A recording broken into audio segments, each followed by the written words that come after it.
Eu quero te convidar a abrir a palavra de Deus em Mateus capítulo 25, a partir do versículo 31. Mateus capítulo 25, a partir do verso 31.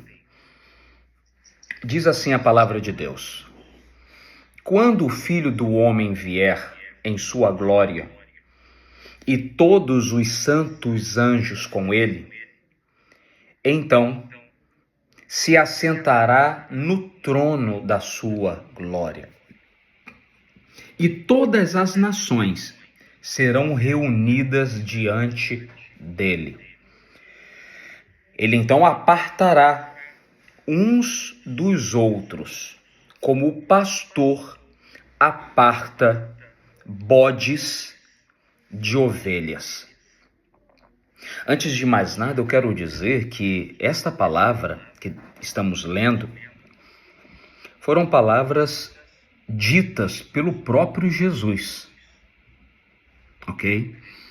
Então, acima de qualquer outra interpretação, ou argumento, ou opinião, nós podemos trazer luz e opinião a qualquer escrito bíblico, mas é difícil contestar o que o próprio Jesus disse. E Jesus, ele fala um pouco, brevemente, acerca da vinda do Filho do Homem em glória. Ou seja, ele faz questão de adjetivar esta vinda para que saibamos que ele não está falando da vinda em vingança contra Israel no ano 70 depois de Cristo. Ele não está falando da vingança posterior. Ele está falando da sua vinda em glória. E ele diz que o Filho do Homem virá e se assentará no trono. Estamos falando do último dia da história. Estamos falando do último dia da criação como a conhecemos hoje. Perceba que eu faço questão de tomar cuidado para não dizer que é o último dia da Terra ou que é o fim de tudo. Não, é o último dia da história corrente como nós a conhecemos. É o último dia do mundo como nós o vivemos hoje. E Jesus disse que ele sentará-se no trono, ou seja, demonstrando o seu caráter de governo, de autoridade, de soberania. E que todas as nações estariam reunidas diante dele. E ele, diante das nações, iria separar bodes e ovelhas. As nações seriam separadas como quem separa bodes de ovelhas. Antes de continuar, propriamente dito, é interessante perceber que quando falamos da vinda de Cristo, em outra passagem na Bíblia diz que todo olho o verá, parece que é um tanto difícil de perceber como tudo isso poderia acontecer. Imagina Cristo na terra e todas as nações diante dele simultaneamente. Mas, sinceramente, irmãos, eu acredito muito que, primeiro, que quando Deus quer, impossível não existe. E segundo, também acredito que Deus permite que toda a tecnologia evolua para que tudo que ele prometeu no momento certo se aconteça. Imagina, se Jesus, por exemplo, voltasse hoje, o mundo todo o veria simultaneamente graças à internet, por exemplo. Graças ao advento da tecnologia, satélites e tudo mais, se Cristo aparecesse nas nuvens agora, em menos de 10 minutos o mundo inteiro veria Jesus. Então, para mim, isso não há dificuldade alguma de entender. Existe também outra interpretação, acreditando que no retorno de Cristo, o espaço temporal e geográfico deixariam de existir. Então, não existiria, naquele momento, o Kairos dominaria o Cronos e o espaço geográfico já não seria obstáculo, inclusive. O fato é, irmãos, que independente da interpretação, quando Deus quer, ele faz. Usando a alteração do espaço-tempo ou usando o avanço da tecnologia. O dia que Cristo retornar, todos estarão ao mesmo tempo diante dele, e todo olho o verá. Mas daí, Jesus ele diz que separaria, como um pastor separa os bodes das ovelhas. E no versículo 34 ele diz: então dirá o rei aos que estiverem à sua direita: vinde, benditos de meu Pai, possuí por herança o reino que vos está preparado desde antes da fundação do mundo. Agora preste bem atenção. Qual é, então, o critério que Jesus utiliza para separar bodes de ovelhas? Qual é o critério que Jesus vai usar para separar bodes de ovelhas? Algumas pessoas acreditam que tem a ver com posição ideológica. Até porque diz aqui que os bodes vão para a esquerda e as ovelhas vão para a direita. Então deve ser isso. Será que essa é a condição que Jesus vai utilizar para separar aqueles que serão salvos e os que não serão salvos?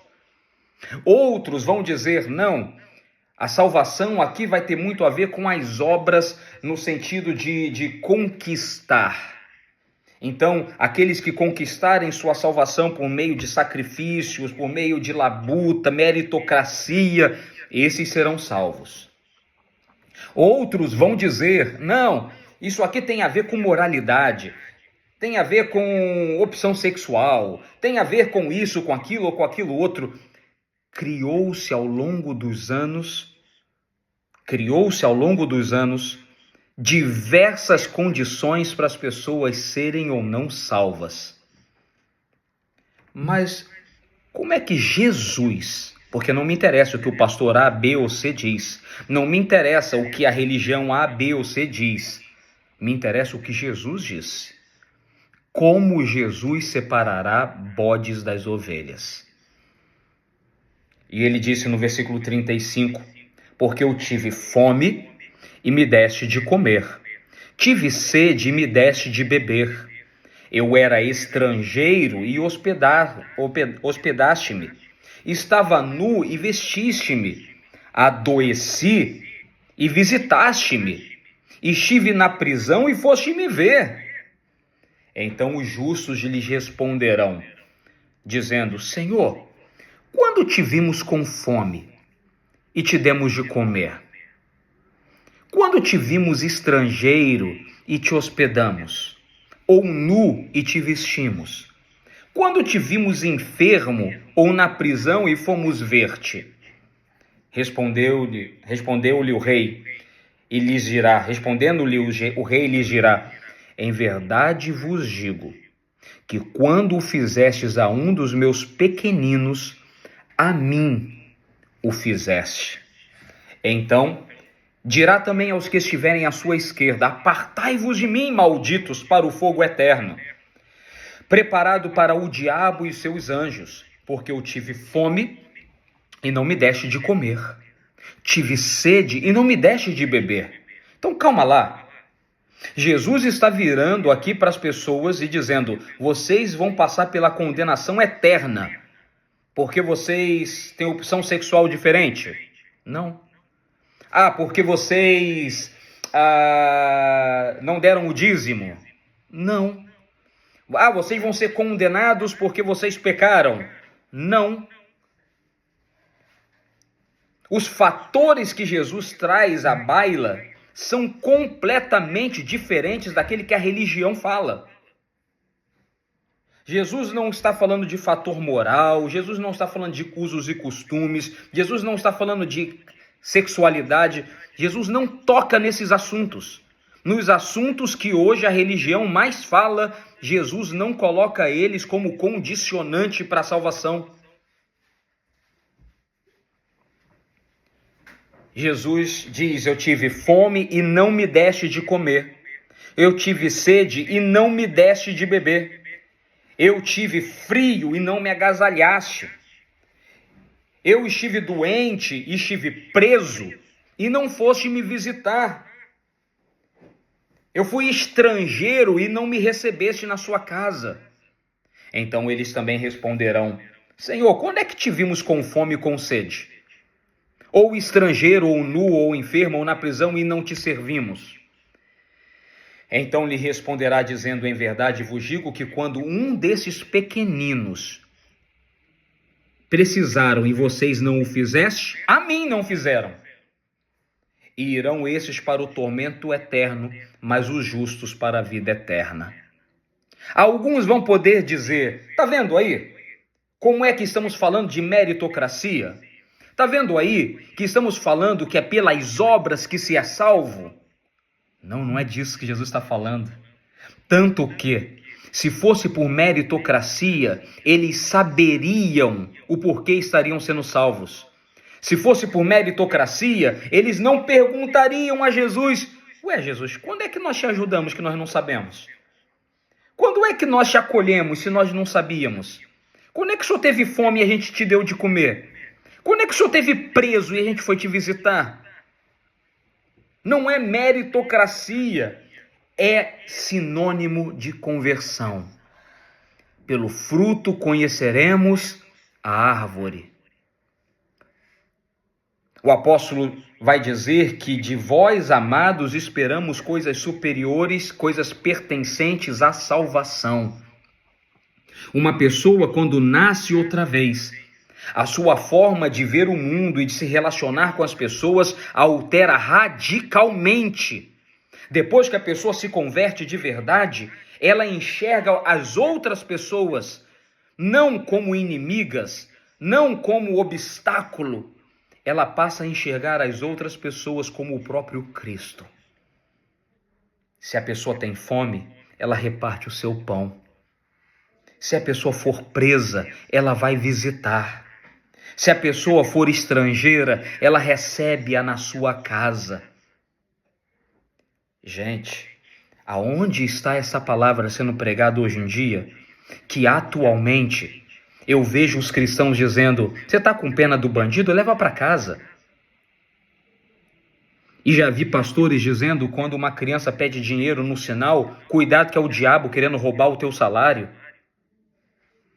Que inferno é esse que está dentro da vida das pessoas, gente?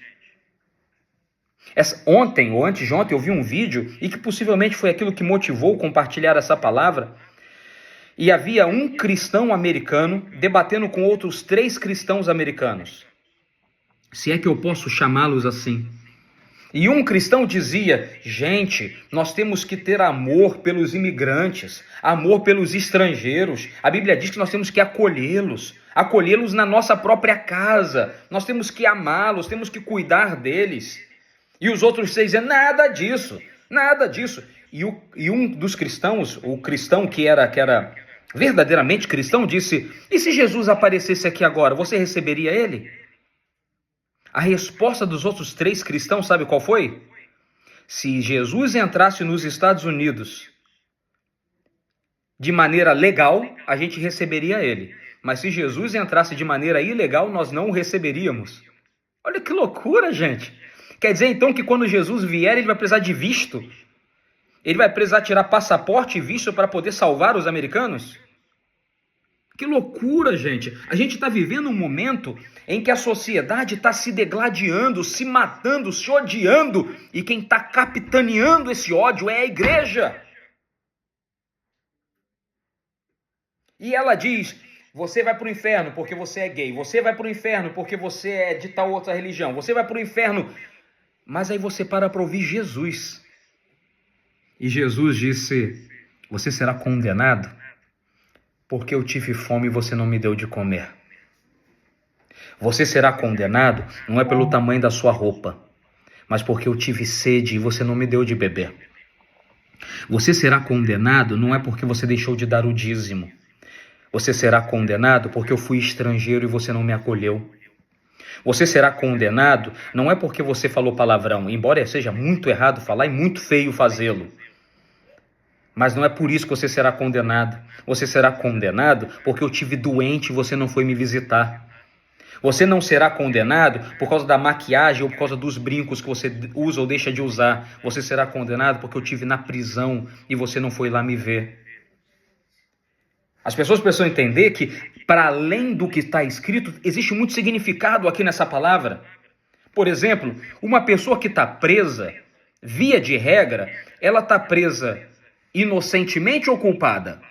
Existem exceções? Existem. Existem pessoas que são presas inocentemente? Existem. Mas a maior parte das pessoas que estão na prisão são acusadas são inocentes ou culpadas? São culpadas.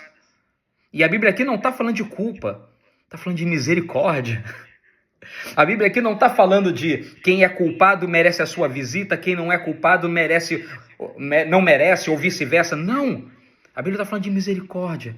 Não está falando de apontar o dedo para aquilo que a pessoa fez, mas para acolhê-la apesar do que ela fez. A Bíblia fala que eu fui estrangeiro e não me acolheste. Estrangeiro, alguns mudam por opção, outros mudam por necessidade e desespero. Existem pessoas que estão saindo dos seus países porque estão morrendo, estão passando necessidade financeira, estão sendo bombardeadas, estão sendo mortas, estupradas, e fogem dos seus países para procurar refúgio em outro lugar, e quando chega no outro lugar, isso, não estou falando só dos Estados Unidos, estou falando do mundo, atualmente tem sido recebido com ódio, com rancor, com violência, com seus direitos sendo roubados. E a maior parte de tudo isso é oriundo da igreja, que se tornou fábrica de pessoas que odeiam. Algumas igrejas odeiam até pretos, gays, odeiam pobres. Esses dias um pastor estava pregando dizendo que a maior prova de que Deus não está contigo é que você é pobre. Meu Deus do céu! Que coisa horrível, não? O critério que Jesus utiliza para separar bodes de ovelha não é a cor da pele, não é a etnia, não é a sexualidade, não é a classe social, não é nem a religião. O critério que Deus utiliza é: tive fome e me deste ou não me deste de comer? Tive sede e me deste ou não deste de beber? Estive preso, me visitaste ou não me visitaste? Fiquei doente, você cuidou de mim ou não cuidou de mim? Pois essa é a grande diferença. Eu lhe pergunto, meu irmão, se Jesus aparecesse aqui agora, nós temos aqui, talvez, entre os que estão online, mais os que estão assistindo junto, talvez umas 20 pessoas aqui agora online. Se Jesus aparecesse aqui agora e fosse fazer uma separação, quantos de nós estão acolhendo o próximo? Quantos de nós estão amando o diferente? Quantos de nós estão repartindo o seu pão? Quantos de nós estão cuidando do culpado, sabendo que ele é culpado, mas o amando como se ele fosse inocente? Quantos estão perdoando o criminoso? Quantos estão tirando a sua roupa para acolher aquele que está passando frio? Pois mais importante do que qualquer moralidade é o amor. Mais importante do que qualquer sexualidade, diferença social, diferença religiosa, mais importante do que qualquer uma dessas coisas é o amor. E eu espero que no último dia, Jesus, ao olhar para mim, ele diga: vinde bendito do meu Pai, porque quando eu tive fome você me alimentou. Vinde bendito do meu Pai, porque quando eu estava desesperado, sem saber o que fazer, Você estendeu a mão e me ajudou. E eu vou dizer, mas quando, Jesus, que eu te vi assim? E ele vai dizer, você lembra aquele dia que aquela pessoa te procurou e você repartiu o que tinha com ela? Era eu. Era comigo que você estava repartindo.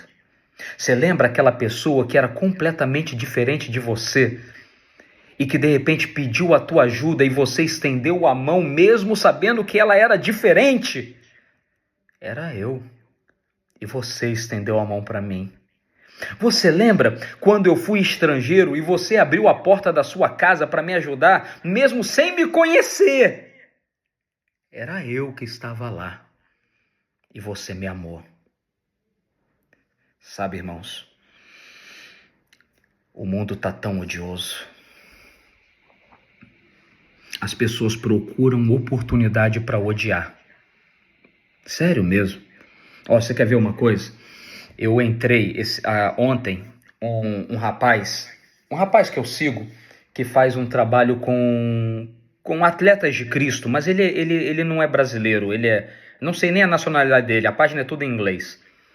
E ele postou uma foto novamente com o Neymar, com a faixa escrito 100% Jesus. E eu só escrevi embaixo assim, em português mesmo, falei, meu amigo, em outras palavras, tá? Quem conhece o Neymar sabe que isso é só foto. Isso não tem nada a ver com Jesus. Aí botei embaixo assim, apaga que dá tempo ainda. De ontem para hoje, alguns adolescentes brasileiros entraram me xingando, palavrões. Aí eu pensei, vou responder. Vou mostrar o lugar onde eles têm que ficar. Falta de respeito. Mas aí depois eu fui, apaguei meu comentário e falei, não, vou alimentar a briga? Vou perpetuar o ódio? A verdade, irmãos, é que as pessoas procuram razão para odiar. Olha o cabelo daquela negra, coisa horrorosa. Olha só, olha a maquiagem daquela branca, coisa horrível. Olha aquela roupa. Odeiam pela roupa, odeiam pela comida, odeiam pelo tom da pele, odeiam pela sexualidade, odeiam pela religião, odeiam pelo time, odeiam pela política, odeiam por tudo. Eu não sei se vocês viram, há 2 dias atrás, teve um jogo de futebol lá no Recife, que jogou Santa Cruz e Sporting, e as torcidas dos 2 times se vandalizaram. Teve um rapaz que foi espancado, arrancaram a roupa dele e ainda abusaram dele sexualmente na rua. Só porque torcia para um time diferente. As pessoas estão se odiando. E num mundo em que as pessoas procuram razão para se odiar, que tal nós procurarmos razão para amar? Eu vou repetir. Em um mundo em que as pessoas encontram e procuram razões para odiar, está na hora de nós encontrarmos razões para amar. Ame o igual, ame o diferente. Ame quem tem, ame quem não tem nada. Ame, pois quem amar, dividir o que é seu, cuidar, perdoar, esses ouvirão dos lábios de Jesus no último dia: vinde, benditos do meu Pai. Amém, queridos? Nós temos só 4 minutos de reunião. O que eu vou sugerir é o seguinte: